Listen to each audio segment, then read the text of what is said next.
tarde a todo mundo.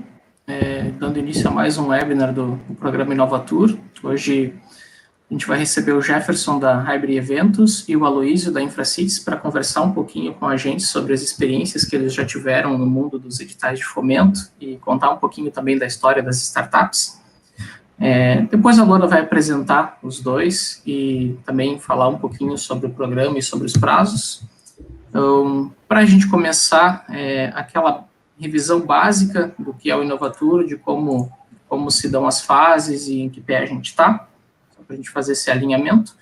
Então, o Inovatur, ele é um programa focado para a inovação do turismo do Estado, né? Ele busca reinventar o turismo de Santa Catarina, e a gente pensou nele como um programa de inovação aberta para alcançar todas as regiões do Estado.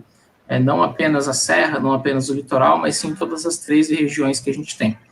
E isso foi pensado porque o turismo ele já é uma das principais forças econômicas de Santa Catarina, então faz todo sentido a gente pensar em uma forma de potencializar isso, né?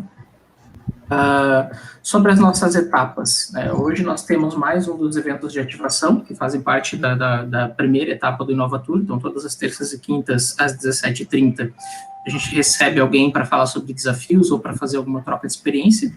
Paralelo a isso, temos um edital de seleção de projetos que está em andamento com a FAPESC, é um edital do Inovatur, que são R$300 mil para 13 propostas.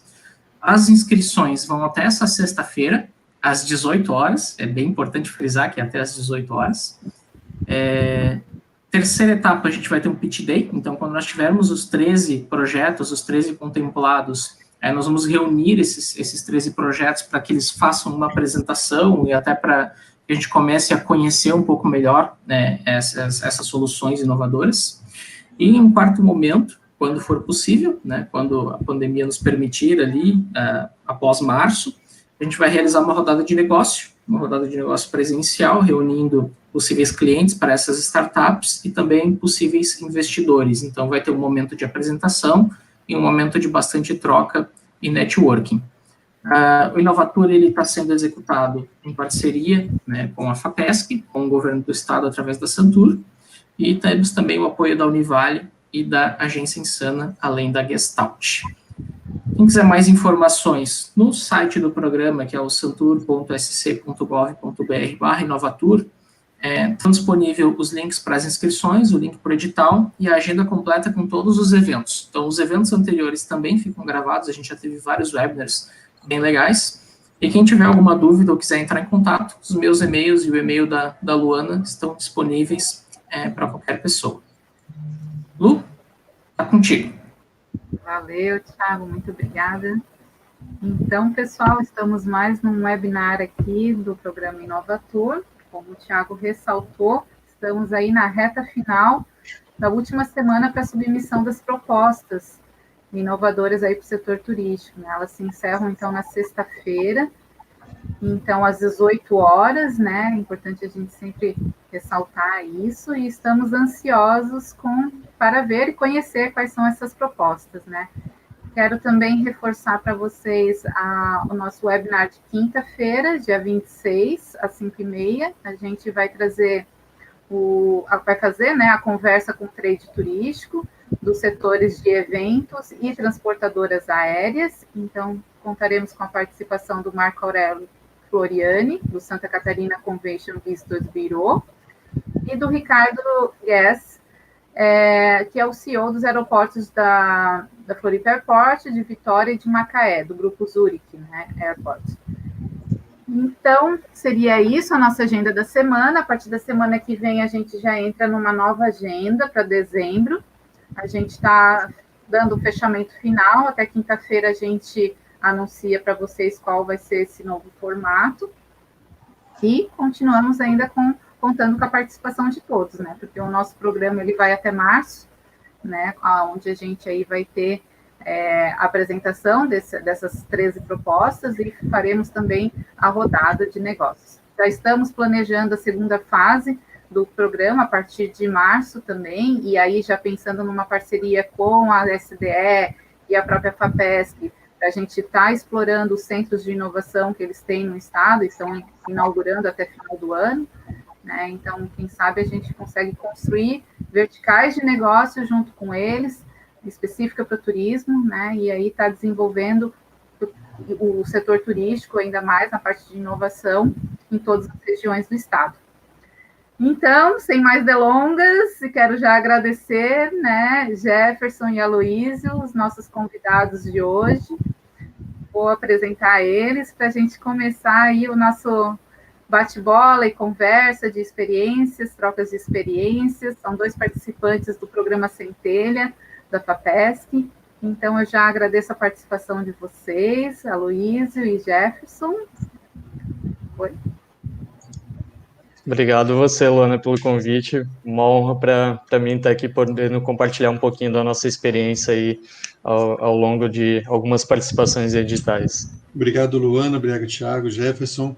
Nós já estamos há algum tempo já com a FAPESC, desde 2015, inicialmente com o projeto Balcão, em 2015, e agora depois com o Sinapse da Inovação, que nós podemos participar com o projeto.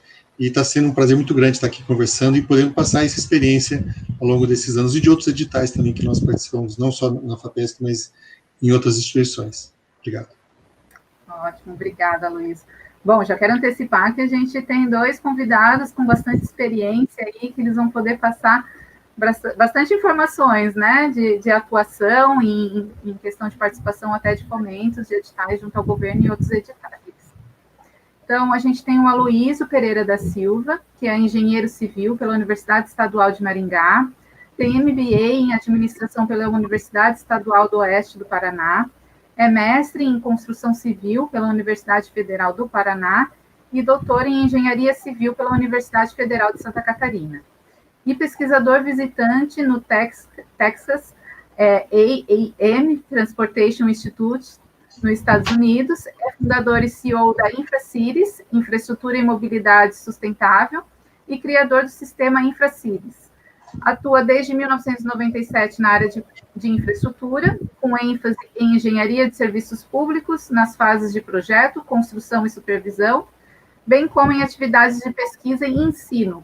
Atuou na Secretaria de Obras de Foz do Iguaçu e na usina hidrelétrica Itaipu como gerente na construção do refúgio biológico Bela Vista.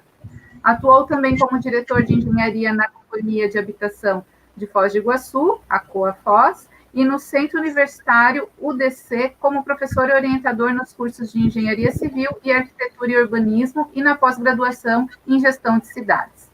Desde 2006, é engenheiro de construção e montagem sênior na Companhia de Gás de Santa Catarina, a SC Gás, atualmente está licenciado. De 2015 a 2018, foi convidado para trabalhar na Secretaria de Estado de Planejamento, SUDEF, atuando na diretoria técnica. Então, bem-vindo novamente, Aloísio, eu agradeço a sua disponibilidade em estar aqui conosco. E também contamos com um outro convidado, que é o Jefferson Mário Winter Amendolara, é formado em marketing, tem 30 anos de idade e reside em Jaraguá do Sul. Atuou por 10 anos nas áreas de vendas, marketing e eventos, em indústrias de vários segmentos. Nos últimos 5 anos, tem se dedicado a transformar o sonho de empreender em realidade. Do sonho nasceu a Hybrid, startup de eventos, cofundada por Jefferson, ao lado do seu sócio e amigo Gustavo Oldenburg, e que tem como propósito conectar o mundo através de experiências memoráveis. Jefferson, obrigado, então, novamente, por estar aqui conosco. Então,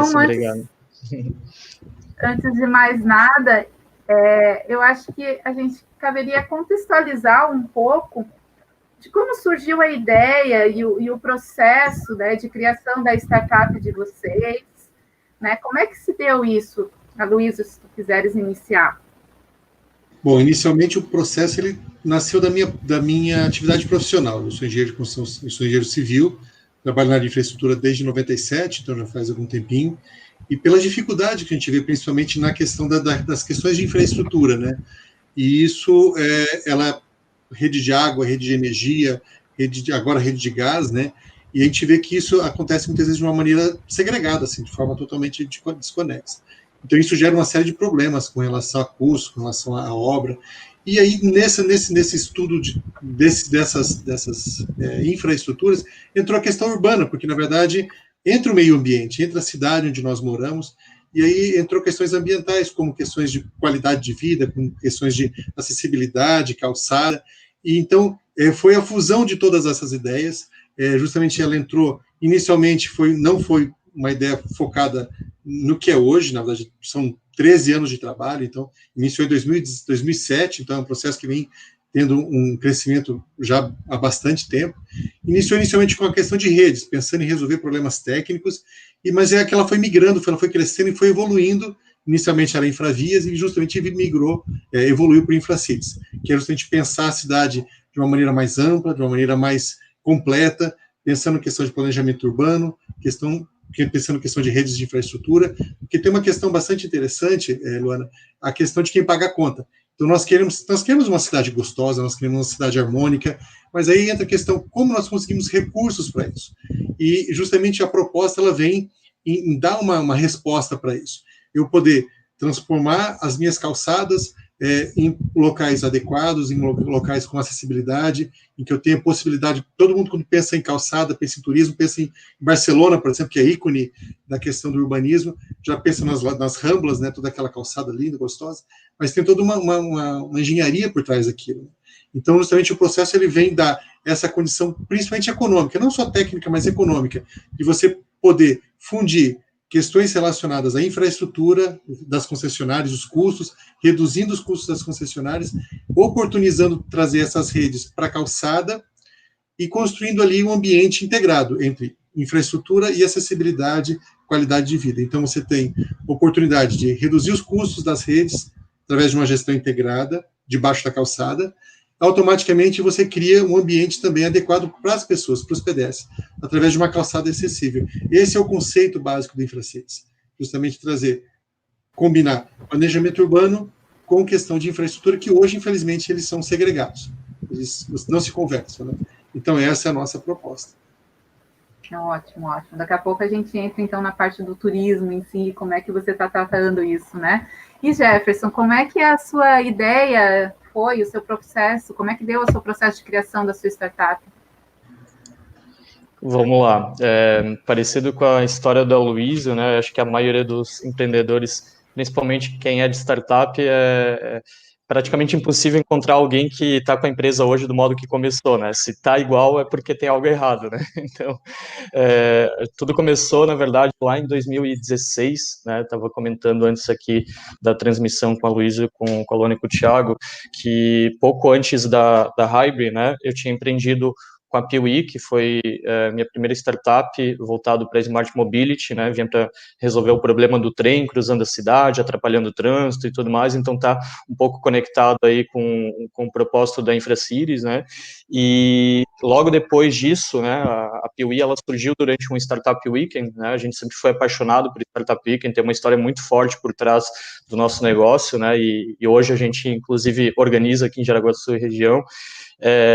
Logo depois ficou aquela vontade, né, de continuar empreendendo, né, já tive o gostinho ali de sentir como que era o negócio na prática, foi meu primeiro empreendimento normal, e daí tive uma ideia de um projeto que era similar, um Medium, voltado, mas totalmente nichado, assim, de acordo com cada segmento, assim, né, uma coisa que não foi para frente, a gente validou ali em uma semana, né, não foi adiante, a questão é que eu estava em busca de um sócio, um CTO, né, para tomar a frente dessa parte técnica, visto que eu sou formado em marketing, não tenho skills técnicas, né, e joguei num dos grupos de Startup Weekend da vida, e o Gustavo, ele surgiu, me puxou no privado, e falou, cara, eu tenho interesse, vamos conversar?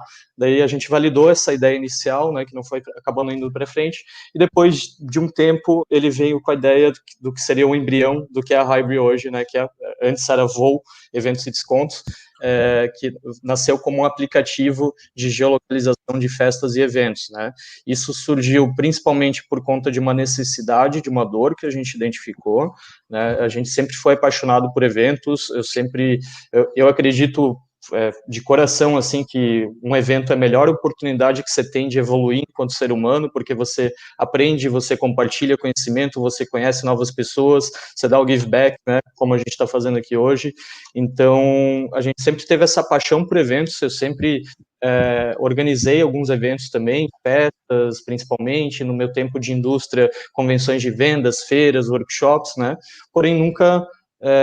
a gente nunca tinha respirado isso como core, assim, né, como função principal, né? Então, quando a gente identificou essa oportunidade ali de mercado, né, essa dor que o mercado tinha do consumidor buscar ir para uma cidade e não saber o que fazer, né? Na época tinha Foursquare, tinha Facebook, tinha algumas ferramentas, mas nada que te dissesse, né, quais eventos com uma agenda atualizada, de acordo com o teu interesse, né, de forma segmentada e geolocalizada. Então, partiu daí, né, a gente passou basicamente aí em 2017 inteiro validando e desenvolvendo o produto, lançamos em julho de 2017 durante um Startup Weekend aqui em Jaraguá, e operamos com o app aí durante 6 meses, até final de 2017, já estávamos aí com 10 clientes, mais ou menos, atuando em toda a região norte de Santa Catarina, mas a gente viu que não estava tracionando do jeito que a gente gostaria. Então, foram uma série de fatores aí, como o ticket médio baixo, modelo de negócios que era B2B2C, né, eu tinha que vender para o business, que era casa noturna, bar, pub, restaurante, mas tinha que vender para o consumer lá na ponta, fazer o consumidor baixar meu aplicativo, né, então o investimento em marketing é muito alto.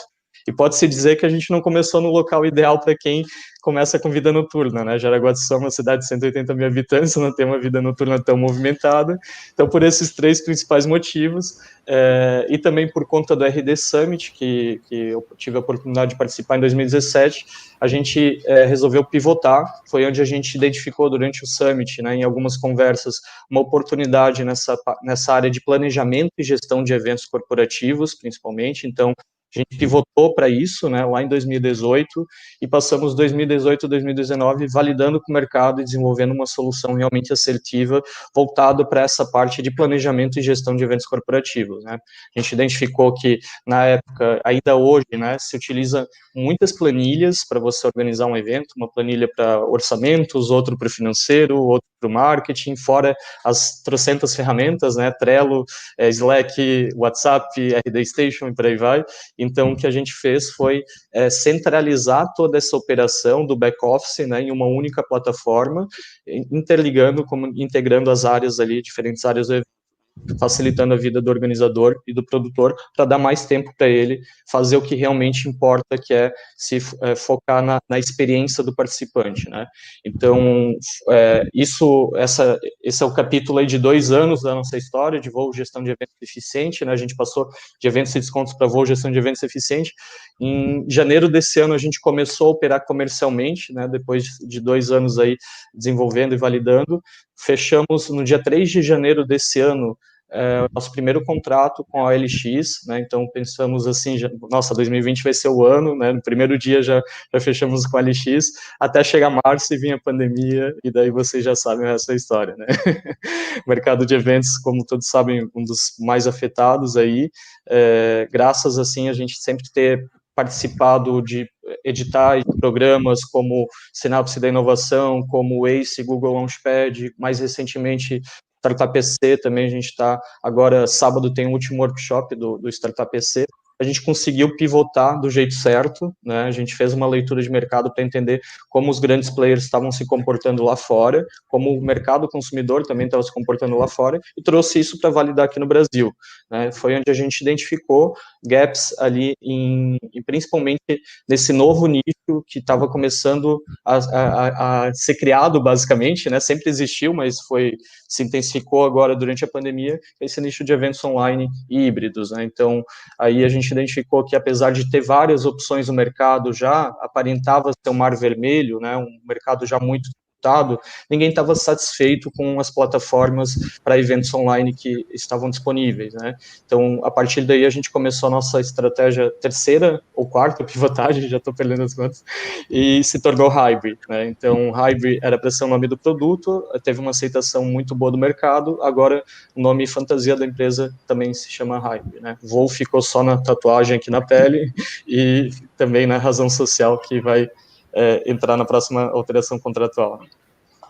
Então ficou literalmente marcado, né, Jefferson, na pele, né? Tá certo. Todo esse trabalho. O DNA da empresa, né? O DNA tá ali. Bom, então são duas ideias, duas startups, assim, não tão novas assim, né? 2, 3 anos aí já no mercado, atuando, mas dentro de todas as mudanças que vem acontecendo e a adaptação que se necessita, né, pelo mercado aí que está. Uma das perguntas bem frequentes que as pessoas fazem para a gente é com relação à tecnologia, né? Hoje, qual é a tecnologia que está voltada à ideia, à solução de vocês, né? Hoje é um aplicativo, é uma plataforma, né? É uma modalidade SaaS, enfim, a gente tem levantamentos aí que várias startups, elas não usam só uma tecnologia, e sim até 3 juntas, né? Então, como é que é o plano de negócios de vocês em relação à tecnologia? Como é que vocês estão pensando tudo isso aí? Puderem falar um pouco. A questão, por exemplo, quando a gente fala em tecnologia, quando a gente fala em plano de negócio, é importante entender, eu brinquei aqui do DNA, né? Mas qual é o DNA da empresa, né? Na verdade, qual é o DNA da ideia. Então, assim, entender principalmente aquilo que o Jefferson falou bem, que é a questão da dor do mercado, é o principal ponto. Quer dizer, o que você vai resolver? Qual é a dor que você vai trazer? Vai trazer um remédio, vai trazer uma cura para isso. E, por exemplo, no caso da Infracities, ela vem, durante esses 13 anos aí, ela vem identificando diversos pontos a serem trabalhados, mas chegou numa determinada hora que eu tinha que entender qual é o ponto que eu deveria focar. Então, a gente tinha, por exemplo, como eu comentei, na questão da mobilidade, questão da infraestrutura, mas aí eu tinha que focar assim, quem vai pagar a conta? Na verdade, quem vai realmente ser meu cliente, que vai no final da história. E a gente percebeu que esse cliente era o cliente privado. Inicialmente eram aqueles empreendedores que iam trabalhar com loteamentos.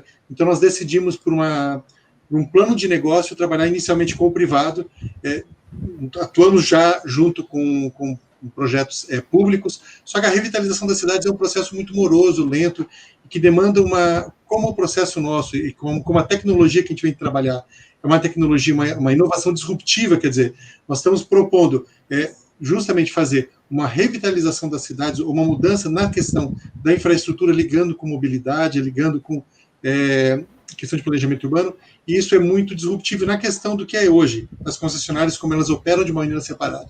Então, o modelo de negócio nosso, ele durante todos esses anos, como o Jefferson comentou, da trajetória deles, né, a nossa também teve uma trajetória de mudança de como entender o modelo de negócio, e hoje, nós estamos falando de 3 meses, 4 meses aí, nós estamos focando basicamente em clientes privados e focando em novos empreendimentos, começando quase que a ensinar o mercado a andar. Olha, esse caminho é mais fácil, esse caminho ele tem essas vantagens, então, para um segundo passo, um passo subsequente, é pensar nas revitalizações.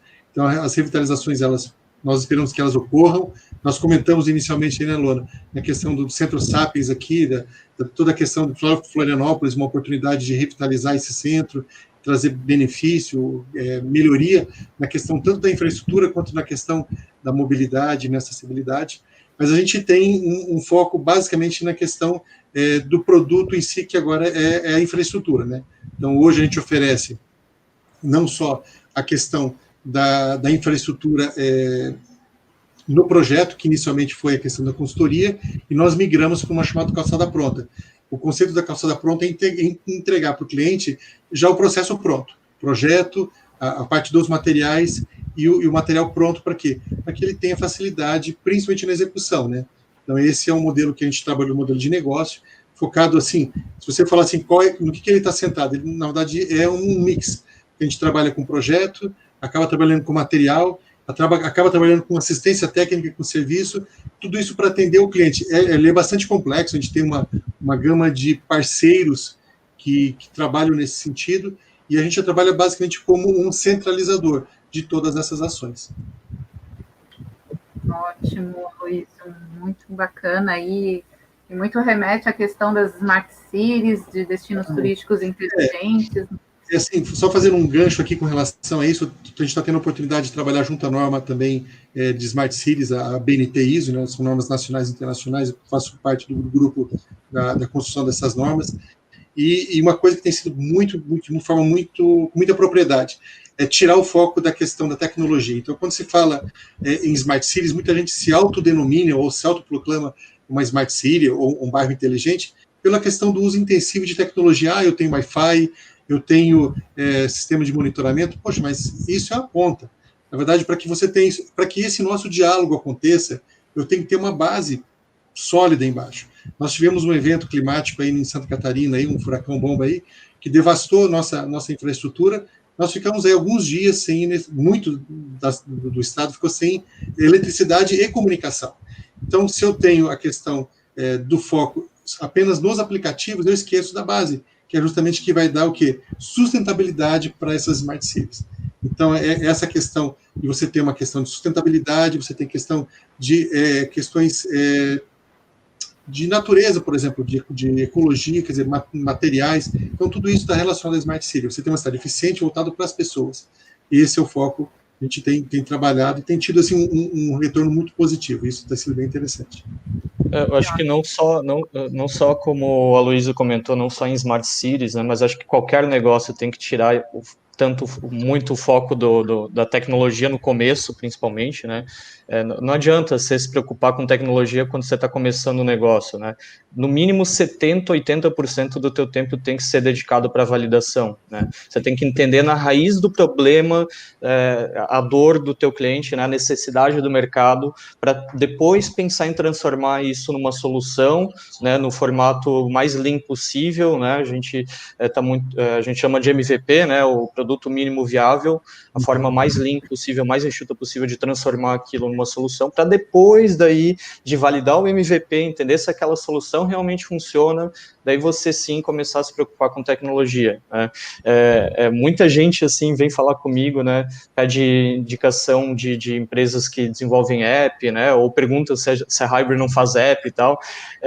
Eu sempre tenho bastante cuidado ao indicar, né, uma software house ou qualquer outro tipo de negócio para desenvolver soluções, porque as pessoas acham que é isso, né, ter uma ideia, ir lá e fazer, né, vou pagar alguém para desenvolver o app para mim e pronto.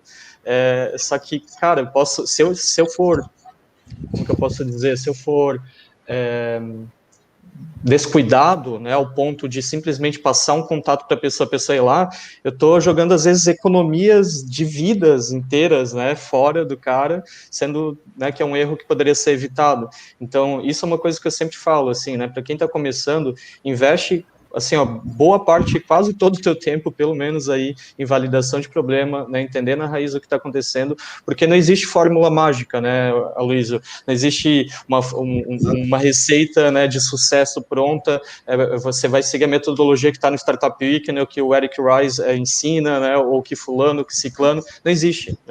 É experimentação, é teste, é validação, é prática, né, fail fast to learn fast, né, tipo, fale rápido, aprenda rápido e vai aprimorando, vai consertando, e na hora certa daí você se preocupa com tecnologia, né? E isso é tão interessante, Jefferson. Por exemplo, um dos grandes ganhos que nós tivemos junto com a FAPESC, além da questão do aporte financeiro, foi justamente a questão das mentorias. Então, algo fantástico que deu um suporte muito grande foi entender esse processo. Nós chegamos com uma boa ideia, mas com um péssimo negócio. Então, assim, essa questão das mentorias, essa questão de todo esse aporte, pessoas que têm já uma bagagem, que falam, peraí, Luiz, por aqui, por ali, Jefferson, esse caminho é o mais tranquilo. Então, isso tudo, nesses editais de inovação, eles são algo, assim, que trazem realmente o cerne da coisa. Então, assim, quando uma pessoa vai entrar no edital de inovação, eu acho que antes de pensar no dinheiro que esse edital vai dar, é assim, poxa, o que esse edital vai me dar de ganhos secundários, que na verdade são os primários para mim. Na verdade, o que ele vai me dar de mentoria, o que ele vai me trazer de conhecimento, qual é o network que eu vou ter com essas pessoas, tanto um network primário entre os pares, quer dizer, startups que conversam, como você falou, e têm dores até parecidas, ou até soluções próximas, e até depois uma segunda rodada, que é te aproximar do mercado, você entender um pouco mais o mercado. Então, esses editais, eles têm essa capacidade que elas vão além do funding, apenas do dinheiro, né? Porque o funding pode ser ter um amigo, você ter um colega, às vezes uma pessoa que queira investir na tua empresa, mas ela não vai ter a capacidade e não vai ter o selo também de uma instituição, por exemplo, pegar a FAPESP, uma instituição já com uma credibilidade, e que ela tem justamente qual é o DNA dela, é promover o desenvolvimento para Santa Catarina. Então ela vai querer que a tua empresa ela dê o melhor possível. Ela vai atender problemas da sociedade, ela vai atender questões de ordem econômica, e automaticamente ela vai querer que você produza dinheiro para poder contratar mais pessoas. Então, assim, é um ganha-ganha. Então, diferente às vezes de alguns consultores, assim, não vou generalizar aqui, mas que ele pode te olhar como um cliente, né? Falar assim, poxa, o Jefferson ali, eu vou fazer um aplicativo para ele e o meu negócio morreu no aplicativo, né, Jefferson? A gente às vezes tem essa preocupação, né? Acho que a tua preocupação foi em cima disso. Então, justamente, os editais, eles têm essa grande sacada, né? É um ganha-ganha, isso é muito, muito bacana. Eu tenho me sentido muito feliz nos que eu tenho participado nessa característica. Ótimo, muita experiência, e é exatamente agora nessa questão do edital de fomento que eu queria entrar com vocês, sobre a experiência que vocês tiveram, né? Se foi a primeira vez, ou se vocês já aplicaram em outros editais, como é que vocês recomendam, ou se não recomendam, enfim, como é que é a experiência de vocês na aplicação de uma proposta, né, e de inovação para Santa Catarina, no caso, dentro do edital de fomento com um aporte de recurso público? Como é que vocês enxergam a importância disso, né? E aí quais os destaques dos principais itens que vocês podem compartilhar com as pessoas que estão entrando agora nessa empreendedorismo? Olha, acho que a primeira dica é aproveitar oportunidades como essa, né, que o pessoal está tendo aqui agora, porque, né, não sei no teu tempo, eu acredito que não também, né, Luiz, mas não tinha tanto acesso assim, né, a gente tinha meio que ir escavando ali, né, então eu sempre, por um tempo na indústria que eu fiquei, né, eu tive 2 anos de experiência com licitações e tudo mais, então sempre fui meio que rato de editais, assim, né, sempre fico de olho para ver as oportunidades que tem aí disponíveis, né, porém, assim, essa é a primeira dica, né, sempre ficar de olho, sempre, né, buscar entrar no site da FAPESC, entrar no site da Santur, né, ver as oportunidades que tem por aí, que tem muitas oportunidades, cada vez mais, né, e eu acho que a segunda dica extremamente importante começa a se preparar o quanto antes, assim, não deixa tudo para a última hora, porque é bastante coisa, né, é bastante informação que você tem que sintetizar bem, você tem que vender basicamente o teu sonho, né, para quem está organizando o edital, né, independente da figura por trás. Então, você tem que se preparar bem. No nosso caso foi na unha mesmo, né, a gente foi descobrindo, foi entendendo, eu troquei uma ideia com outras pessoas que já passaram por editais, isso é interessante também fazer, né, trocar uma ideia, conversar com pessoas que já passaram por esses editais, e focar ali o quanto antes, já começar o preenchimento, né, eu acho que é uma oportunidade incrível, como a Luísa falou, não só para ter acesso a capital, mas acesso a conhecimento, que é priceless, né, isso não tem dinheiro que compre no mundo, e eu acho que a rede de mentores, o acesso ao mercado, as conexões entre os próprios sinápticos, no nosso caso aqui do Sinapse da Inovação, né, foi muito, muito rico para a gente, né, então eu posso dizer assim, com toda de boca cheia, que se não fosse o Sinapse da Inovação, talvez a gente não estaria conversando aqui hoje, né? Fez toda a diferença no nosso negócio, assim, tanto em termos financeiros, econômicos, quanto em termos de conhecimento e oportunidades de conexões, né? Um ponto também importante, assim, dando sequência nessa linha de raciocínio, é você ter aderência da tua proposta, do teu projeto com o edital. Então, assim, muitos editais que a gente olhava, a gente lia, tentava entender a fundo o que era edital, ensinou de muitos. Então, alguns tinham até uma questão financeira interessante, mas nós procuramos entender o cerne da coisa. Então, a primeira coisa nesse edital que eu vejo é se o projeto ou se a proposta tem aderência ao edital. Uma coisa interessante que uma vez eu ouvi ali num evento da FAPESC, é que a pessoa falando, olha, esse recurso aqui, ele está sendo tirado da educação, ele está sendo tirado da saúde, e está sendo colocado para vocês a fundo perdido, para que vocês desenvolvam e gastem bem esse recurso. Então, a primeira questão que eu vejo é que vocês sejam honestos com vocês mesmos e automaticamente não tentar forçar, não tentar criar uma situação um pouco distorcida, porque no final das contas, lá na frente, quem a gente vai perder vai ser quem investiu tempo e não vai dar continuidade no prosseguimento. Então, assim, é o que o Jefferson colocou bem, é ler a fundo o edital, é ver com bastante detalhe e tentar aproximar o máximo possível a tua ideia da necessidade do edital. Então, acho que esse é um ponto que eu gostaria de frisar, que eu acho que é bastante importante. Existe uma responsabilidade muito grande paira sobre as pessoas que pegam um recurso público, porque você tem que dar, eu entendo que a gente tem que dar retorno sobre isso para a sociedade. Poxa, estou pegando esse recurso tem que voltar para a sociedade, é algo bom. E automaticamente você pode também ser beneficiado com isso? Pode. E você pode ter na forma de emprego, na forma do teu negócio crescer, e é isso que os editais querem, que você cresça, que você desenvolva. E para isso tem que ser bem feito. E a segunda questão que eu até brinquei aqui no início da nossa conversa é a questão da equipe, né? Você tem uma equipe preparada ou você tem uma equipe estruturada para poder tocar esse edital. Então, eu até comentei aqui na questão da prestação de contas. Nós tivemos, assim, a FAPESC ela é bastante criteriosa, assim, ela te auxilia nesse ponto, que ela não te deixa em problema depois. Então, ela é bastante criteriosa nessa questão de prestação de contas.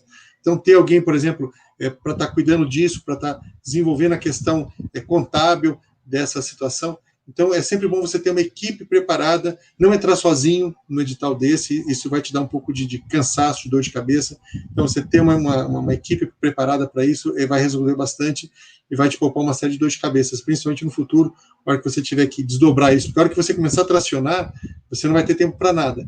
E aí, equipe focada em cima do edital, já com prestação de contas em dia, isso vai facilitar bastante. Espere pelo pior, mas esteja preparado para o melhor também.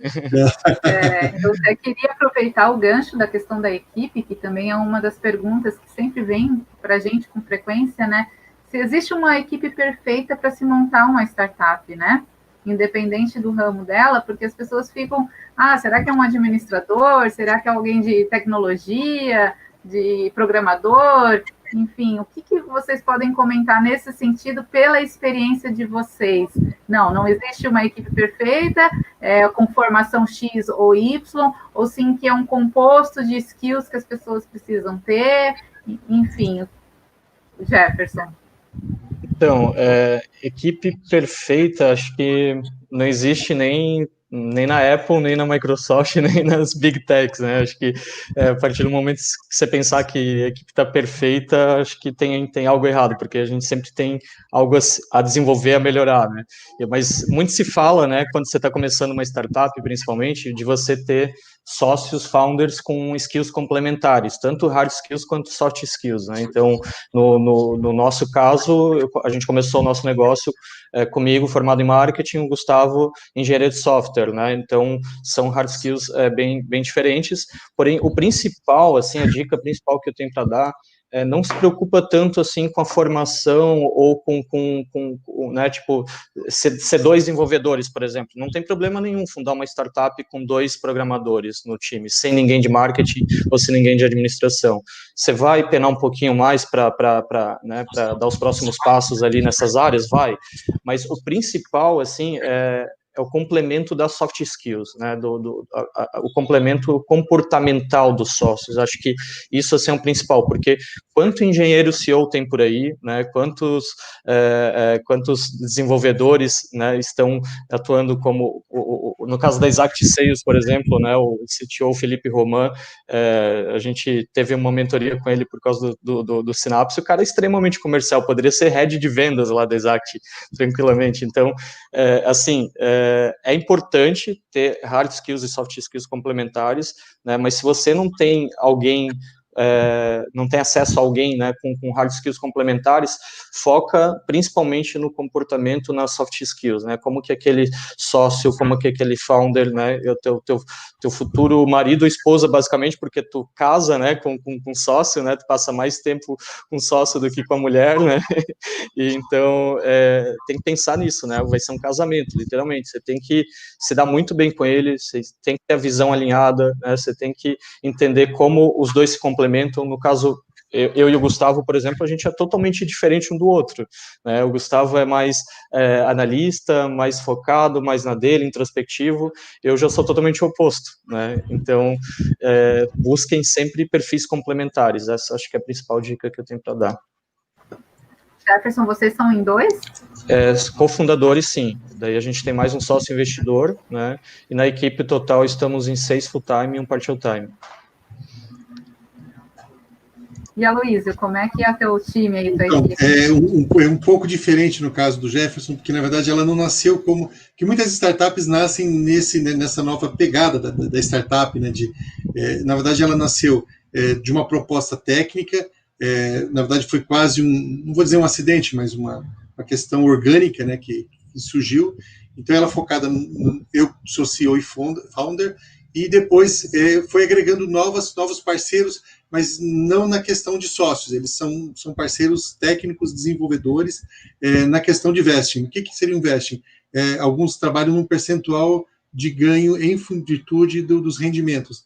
Então, a gente trabalha de uma maneira um pouco diferenciada na questão do time. Então, nós temos um time básico hoje de 4 diretores, 2 aqui no Brasil e 2 que ficam no Texas, de uma unidade que a gente está abrindo lá em função de edital que nós participamos esse ano da Lindy Cities, que nós somos selecionados, né, nos Estados Unidos. Então, a gente está com um escritório hoje em Florianópolis e um em San Antônio. Então, nós temos 2 diretores aqui, 2 diretores lá. Basicamente, e a partir deles, a gente tem elencado necessidades em que são ou empresas contratadas, no caso de terceirização, ou então parceiros que desenvolvem por demanda.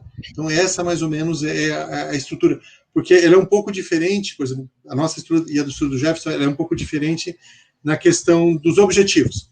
Então, assim, como eu expliquei no início, a gente trabalha muito com empresas parceiras. Então, essa que é a estrutura. E não tem uma regra. Então, na verdade, é aquilo que o Jefferson colocou mesmo. Então, algumas empresas, elas têm, principalmente as empresas com base tecnológica, elas têm uma quantidade maior de fundadores e de sócios. Outras empresas, elas têm 1 ou 2 sócios e fundadores, e depois ela parte com uma estrutura mais próxima das estruturas convencionais. Então, vai depender muito da condição de cada empresa, do tempo e da maturidade também, né?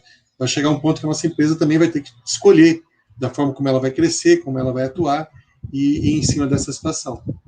Agora, só uma dica importante, assim, nunca terceiriza o seu core business, pelo amor de Deus. Não sai montando uma startup onde teu core é o código e vai contratar uma software house para fazer um app para ti. Nunca cometa esse erro, jamais. Porque... Aí é entregar o ouro pro bandido, né? Isso daí foi um aprendizado, e aí entra a questão das mentorias, né? Que justamente... Não, porque tem coisas que...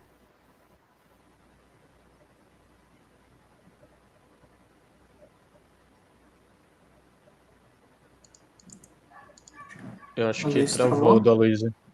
Travou um pouquinho, acho, né? Acho que ele logo volta, então. Não, é só importante frisar isso, né? Porque, assim, num primeiro momento pode parecer uma boa ideia, né? Vou fazer que seja o meu MVP, né? Terceirizar com alguma empresa. Mas nunca é um bom negócio no final das contas, porque você vai precisar de acompanhamento, você vai precisar de manutenção naquele código, você vai precisar de uma velocidade, principalmente, que ele não vai conseguir te entregar, né, se você, comparado ao que você fazer internamente. Então, assim, não faça isso de jeito algum, né? Não contrate um terceiro para desenvolver o teu core business, porque o mais importante de tudo isso, na verdade, é todo o conhecimento e aprendizado que você tem, né, que você vai deixar de ter, né, ao fazer isso internamente, né? Então, por mais que demore mais tempo, não tem problema, mas, né, foca na tua jornada ali interna, né? Faz um vesting com sócio, como o Aloysio falou, ainda não é uma prática tão comum no Brasil, é mais adotado lá no mercado americano e europeu, porém está começando a evoluir.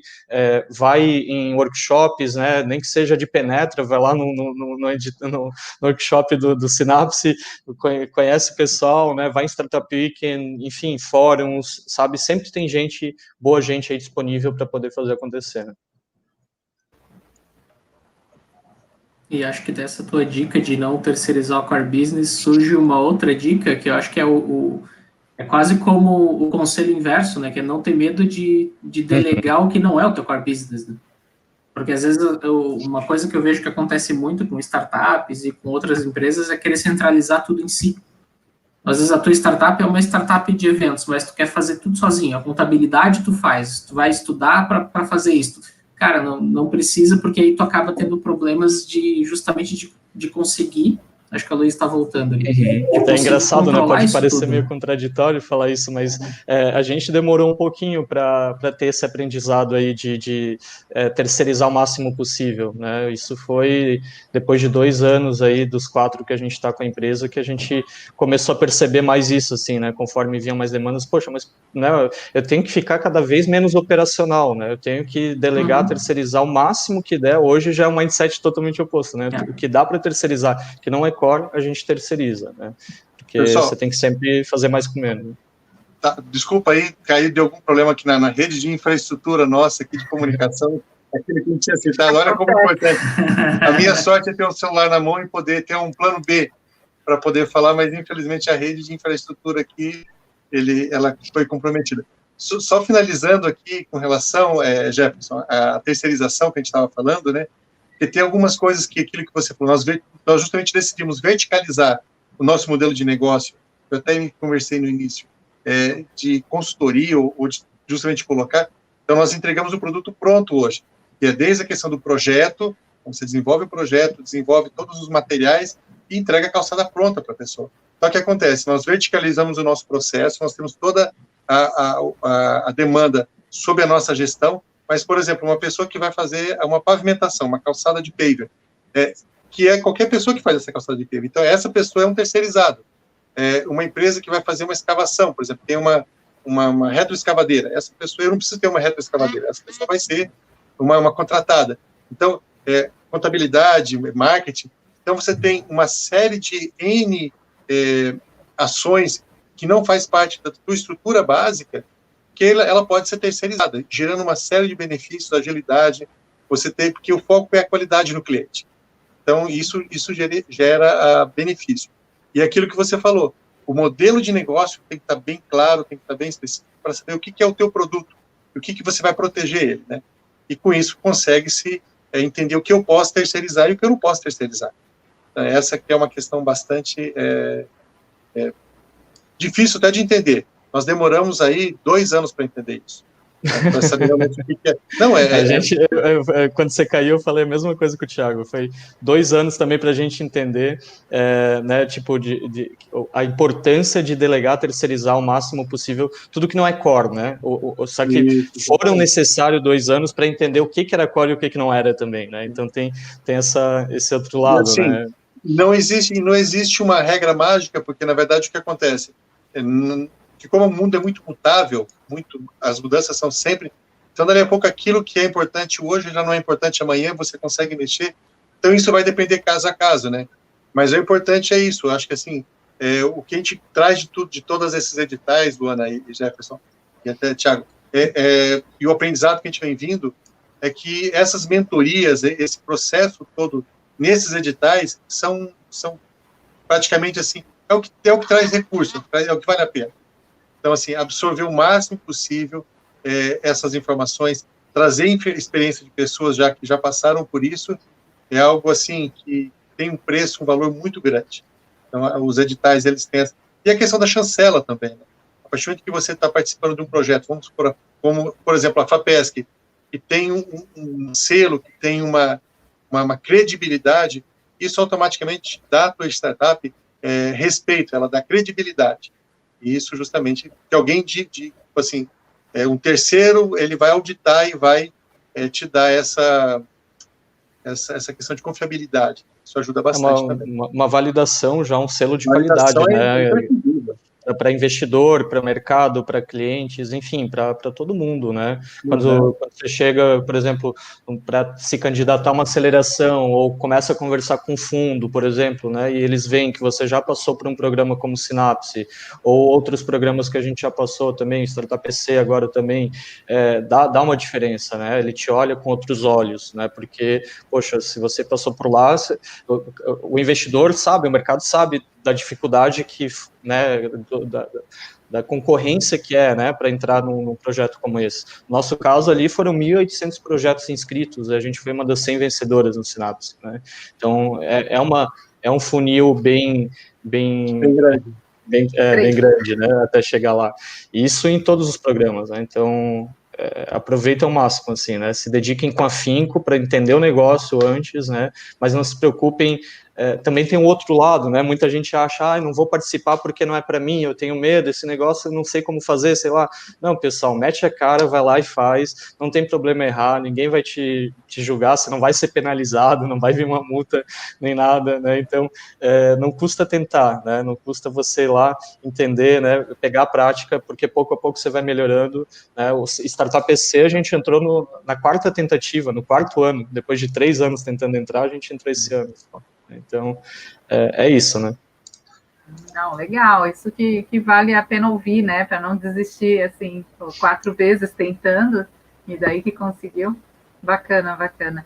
Gente, o papo voa, né, a gente já está nos minutos finais, então, assim, queria fechar aí todo esse cenário, a gente não quer, claro, focar os webinars no contexto da pandemia, mas a gente sabe que todo mundo está passando por desafios, né?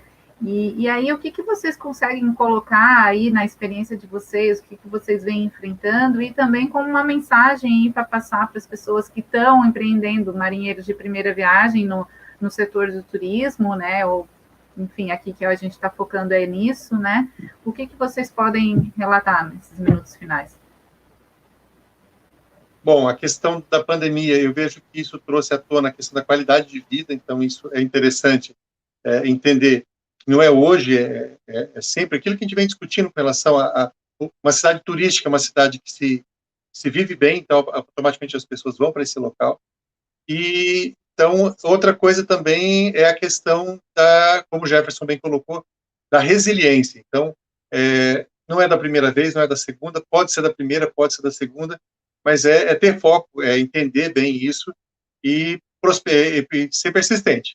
Então, isso é uma das questões que muitas startups morrem. Então, tem N estatísticas aí que mostram que elas nascem da mesma euforismo que nasce, aquela eufórica que ela nasce, ela morre, né? Então, tem que ter resiliência, muita resiliência para entender que aquilo tem que ser gerado, né? Tem que ser trabalhado. Não é dinheiro que vai resolver, muitas vezes é questão de aprendizado mesmo. Então, esse é um ponto que tem que ser bastante avaliado. E, como o Jefferson falou, usando as palavras dele aí, todo incentivo é um caminho que vale a pena ser trilhado. Nós colocamos isso de uma forma bastante interessante. Eu desejo sucesso a todos que estão tentando, incentivo, porque para mim foi uma experiência extremamente vantajosa, é muito gratificante, e eu me sinto bastante feliz em ter sido agraciado nesses 2 projetos que eu participei. Muito bom. Jefferson? Não, cara, complementa, totalmente em sinergia com o que o Aloysio comentou, né? Eu sempre levo comigo uma frase de um dos empreendedores brasileiros que eu mais admiro, que é o Rony Meisler, founder da Reserva, né? Ele fala muito isso sobre, eu acho que resume muito bem, assim, o que é ser um empreendedor, né? O que é você começar do zero ou do negativo, como foi o nosso caso, e passar aí 4 anos depois está num momento incrível, jamais inimaginável, né? Então, transforme sempre cada limão em limonada, né? Tipo, cada limão que aparecer no teu caminho, tira um suco dele, faz vende picolé, faz uma geleia, isso, né, cara? Eu acho que isso resume muito bem o que é ser um empreendedor, e eu acho que isso não pode faltar para quem sonha grande, para quem sonha alto, né, e quer realmente fazer acontecer. Eu acho que não existe fórmula mágica, como a gente já falou aqui algumas vezes durante a conversa, não existe time perfeito, não existe pessoas perfeitas, não existe negócios perfeitos, né? Tudo é um eterno beta, né? A gente está sempre melhorando, sempre aprendendo, sempre compartilhando e fazendo versões melhores de nós mesmos, dos nossos negócios e das pessoas ao nosso redor, de todos os stakeholders, né? Digamos assim. Então, seja sempre muito resiliente, encara cada problema como uma pandemia, como uma oportunidade de transformar o teu negócio, como foi com a gente, por exemplo. A gente tinha tudo para quebrar, para dar errado, né? Depois de 2 anos desenvolvendo um produto, chegar com 2 meses de comercialização via pandemia, acabar com o mercado de eventos presenciais, mas a gente conseguiu pivotar rápido, entender rápido e graças a Deus hoje a gente está num momento muito melhor do que antes. Então é isso, assim, não se desanima nunca, olha sempre a metade mais cheia do copo, né, mata no peito, chuta para o gol e aproveita cada pequena oportunidade que a vida te dá, né, seja um edital de fomento, seja uma conexão, uma pessoa que você conheceu no banheiro durante um evento ou num food truck, né, acho que aproveita cada oportunidade. Isso é uma característica muito importante de um bom empreendedor, né, aproveitar e fomentar a sua rede de contatos e, mais importante, lá na frente, quando você der certo, nunca esquecer de quem te ajudou, né, dar o give back, né, devolver na mesma moeda. O Aloysio falou muito bem isso, né, eu, assim como ele, me sinto no compromisso de devolver para Santa Catarina o que Santa Catarina nos proporcionou através do Sinato e diversas outras iniciativas, né? Então, nunca se esqueça de onde você veio, né, isso é mais 3 dicas, basicamente, em uma, né, para fechar. É a famosa corrente do bem, né, a gente vai ajudar, e eu espero um dia ajudar pequenas empresas ou pequenos empreendedores que vão começar, e tipo assim, aquele velho jargão, né, poder muito melhor estar numa condição de quem está dando do que está recebendo, né, a gente sempre espera isso, né, Jefferson, um dia crescer para poder proporcionar outras pequenas empresas a crescerem também, isso é muito bacana. Não, bacana, eu acho que vocês já estão fazendo uma parte, já contribuindo aqui, falando da experiência de vocês, né, dos percalços todos que todo mundo passa aí, enfim, dando uma clareada para esses futuros proponentes que estão pleiteando, enfim, recursos ou, enfim, ideias, né, para estarem aprimorando seus projetos. Tiago, queres concluir? Eu já quero agradecer novamente, então, o Aloysio da InfraCities, o Jefferson da Hybrid, né? Então, sucesso aí nos empreendimentos de vocês, né? E que a gente no futuro volte a se falar, né? E que com certeza tragam bastante soluções inovadoras aí e nos ajudem a reerguer o nosso turismo, né? O nosso lema aí com o programa é reinventar o turismo catarinense, né? Então é por isso que a gente também está aqui com o programa e que as ideias de vocês, as soluções de vocês possam contribuir com isso também. Isso, gente. Muito obrigado pela disponibilidade, pelo tempo de vocês e por essa aula. Foi, né, uma troca bem rica, bem interessante. Lembrando que quinta-feira, né, Lu, então a gente vai conversar com o Marco Aurélio, da Santa Catarina Conventions Bureau, e com o Ricardo Jesse, da Floripa Airport, do Grupo Zurich, falando um pouquinho mais sobre desafios desses 2 setores específicos. Então, quem ainda não está com uma ideia, na quinta-feira pode ter o insight para um dia conseguir submeter e mandar na plataforma. Dá tempo. Para quem costuma deixar as coisas ali aos 45 do segundo tempo, ainda, não é o ideal, ainda vai valer a pena. É isso. Ainda vai. Obrigadão, Aloysio, obrigadão, Jefferson, e como a Lu falou, parabéns e sucesso para vocês. Vamos encerrar aqui o nosso... Obrigado. Até mais, pessoal.